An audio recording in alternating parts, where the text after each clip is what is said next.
Hi అండి. నెయ్యి చేసుకున్నాం కదా, ఇదైతే ఆల్మోస్ట్ ప్రిపేర్ అయిపోయిందండి. చల్లగా కూడా అయిపోయింది. కేర్లీ చేద్దామండి, ఇందులో ఇంటికి రాకపోతే కదండి, అందుకనే పెట్టేసుకున్నాను. ఇప్పుడు ఇది దీంట్లోకి వడగట్టేసుకోవచ్చు. ఇంతకు ముందు కూడా నెయ్యి ఇందులో వేసాను కదండి, అయిపోయింది మొత్తానికి ఖాళీ చేస్తాను. ఇప్పుడు ఇందులోనే మళ్ళీ నెయ్యి అన్నది వడగట్టుకోవచ్చు.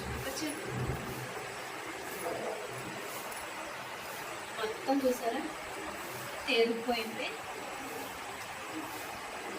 ఇప్పుడు ఇందులో వేసుకోవచ్చు.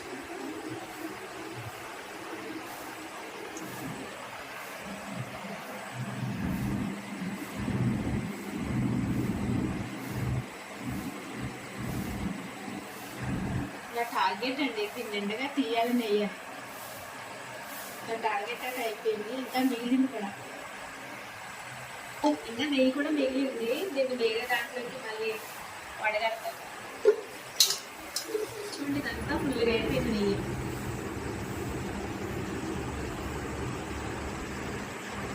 ఫుల్గా ఉందండి నెయ్యి అయితే. ఇంకొక 2-3 నెలలు అయితే చూస్తే అవసరం లేదు, సరిపోతుంది. ఇంకో 2-3 నెలలు. దీన్ని ఇంకొక దాంట్లోకి ఇంకా తేరుకున్నాక వడగట్టుకుంటాను. 1 నెల వెండేటండి, 1 నెల అంతా దాచిన వెన్న.